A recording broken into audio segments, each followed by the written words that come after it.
Hello ma'am, my name is Patricia May Benavides Nuque and I'm from 12 A, Literary Devices and Terms.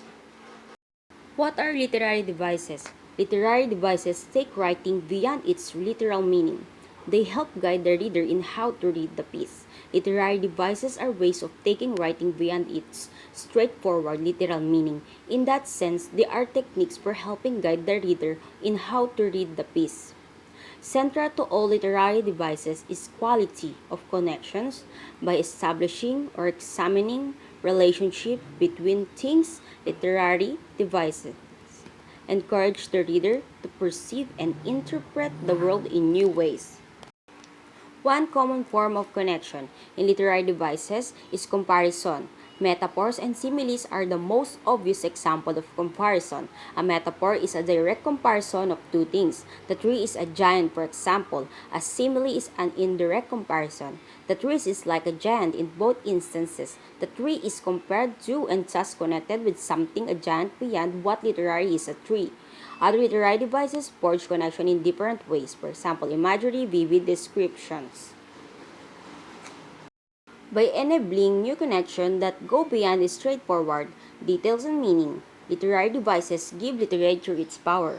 What all these literary devices have in common is that they create new connections, write layers of sound, sense, emotion, narrative, and ultimately meaning that surpass the literal details being recounted. They are what sets literature apart and what makes it uniquely powerful. Literary devices list 12 common literary devices. In this article, we focus on literal devices that can be found in both poetry and prose. There are a lot of literary devices to cover, each of which require their own examples and analysis. As such, we are only focusing on common literary devices for this article, literary devices that can be found in both poetry and prose. Let's get started. Metaphor. Metaphors, also known as direct comparison, are one of the most common literary devices. A metaphor is a statement in which two objects, often unrelated, are compared to each other. Example of metaphor: this tree is god of the forest. Obviously, the tree is not a god, it is an infant of a tree.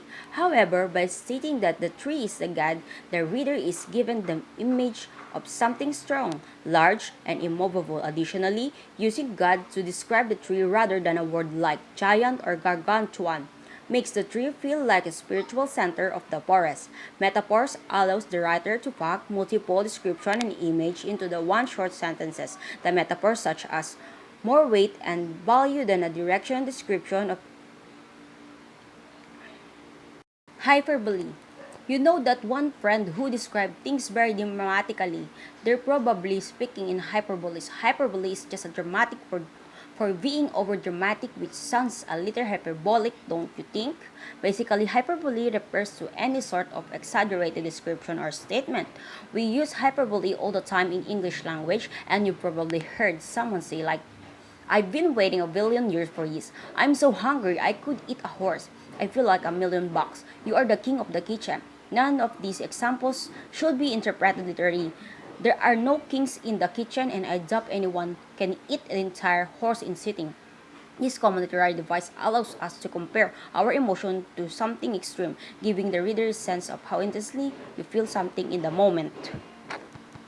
Irony.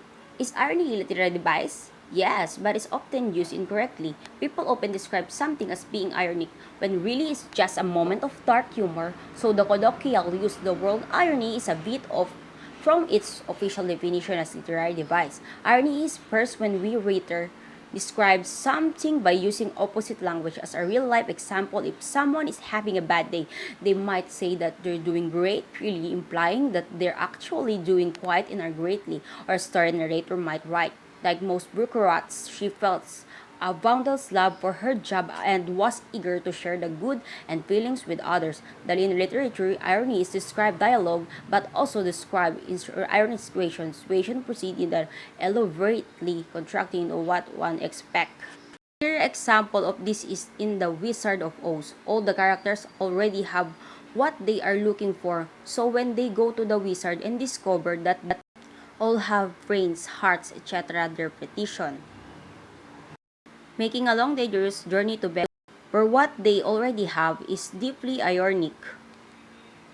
Juxtaposition. Juxtaposition refers to the placement of constructing ideas next to each other, often to produce an ironic of thought-provoking effects. Writers use juxtaposition is both poetry and prose. Through this common literary device looks slightly different with each real of literature. In poetry, juxtaposition is used to build tension or highlight an important contrast. Consider the poem A Juxtaposition by Kenneth Burke, which juxtaposes nation and individual travel in vast and loudness in silence. The result is a problem that author shorts condemns the paradox of a citizen trapped in their own nations. Just a note, these juxtapositions are also example of antithesis, which is when the writer juxtaposes two completely exposed ideas. Juxtaposition does not have to be completely contrary, but it is the poem. It is. Paradox. A paradox is a juxtaposition of constructing ideas that, while seemingly impossible, actually reveals a different truth.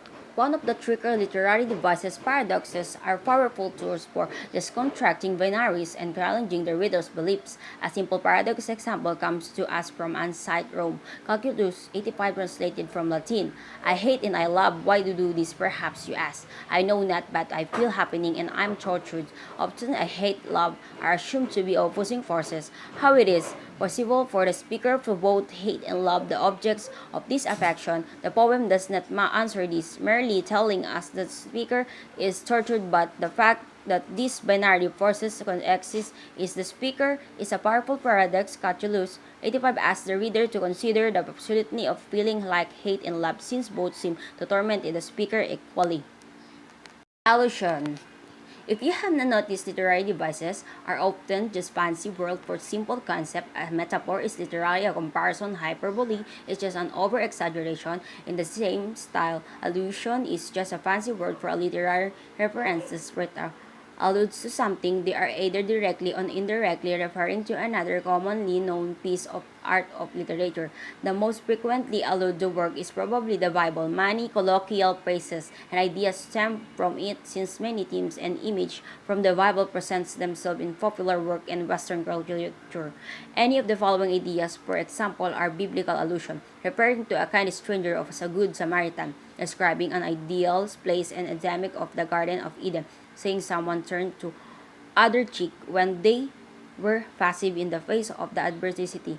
When something is described as these 40 days and 40 nights, it refers to an flood, Noah's Ark. Of course, allusion is right device is just a biblical. Allegory. An allegory is a story whose sole purpose is to represent an abstract concept or idea.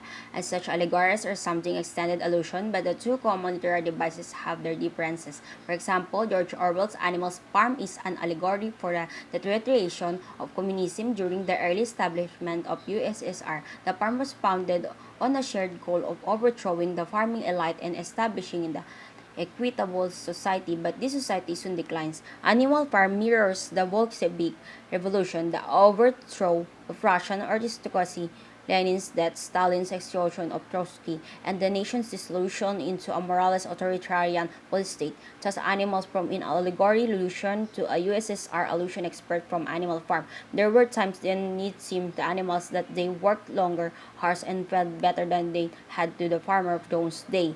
However, allegories are not always allusion. Consider Plato's allegory of the cave, which represent the idea of enlightenment. By representing a complex idea, this allegory could actually to be closer to an extended symbol rather than an extended allusion. Ekphrasis. Ekphrasis refers to a poem or story that is directly inspired by another piece of art. Ekphratic literature often describe another piece of art, such as a classic ode on Grecian urn, O Attic shape, fair attitude with bronze or marble, men and maidens overwrought with forest branches and the trodden with, so silent form, toast these up outs of thought as thought eternity called pastoral. When old age shall this generation waste the shout main in midst of other woe, that hours of a friend to man to womb to states, beauty is truth, beauty, that is all we know on earth and yet need to know. Ekphrasis can be considered a directly allusion because it borrows language and image from the artwork For great example of practice as well as submission opportunity for writers, check out the monthly practice challenge that Rattle Poetry runs. Hello classmate and teacher, thanks for listening. Hope you enjoy. Thank you.